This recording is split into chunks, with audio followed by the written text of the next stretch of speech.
Good morning! How are you mga piggies? Mayroon akong binili limang pigs. Yan. Parang semi high 4 daw to. Semi high 4. Hindi ko alam kung ano high 4 ba yun. So, nabili ko siya. 3,000 ang isa. Then, dito ang pinapakain ko sa kanila, darak, saging, yan lang. Tapos kangkong. Pwede siyang lilitsunin to sa Pasko eh. Sorry. Pwede siyang subok lang. Ito yung isang area na ginawa kong vermicompost sana eh, pero wala pang vermis.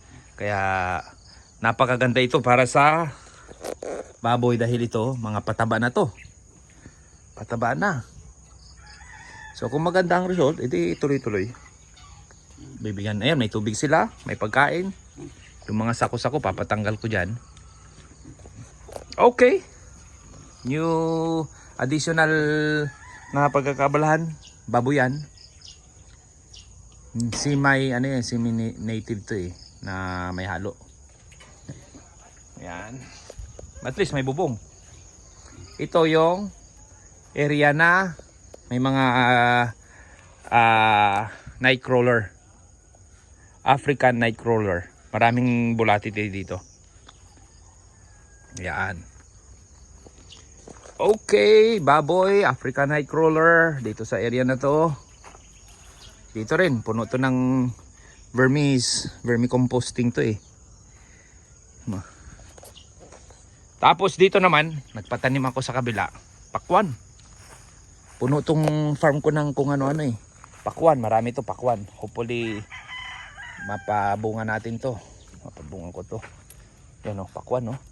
Ilan to?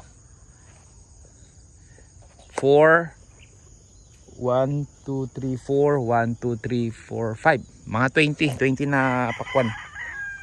Eh kung magdadalawang bunga lang sila sa isa, the 40s. Eh very good na yun. That's good. Ito yung situation habang wala pang bagyo dito sa Zambales. Okay. Bye-bye.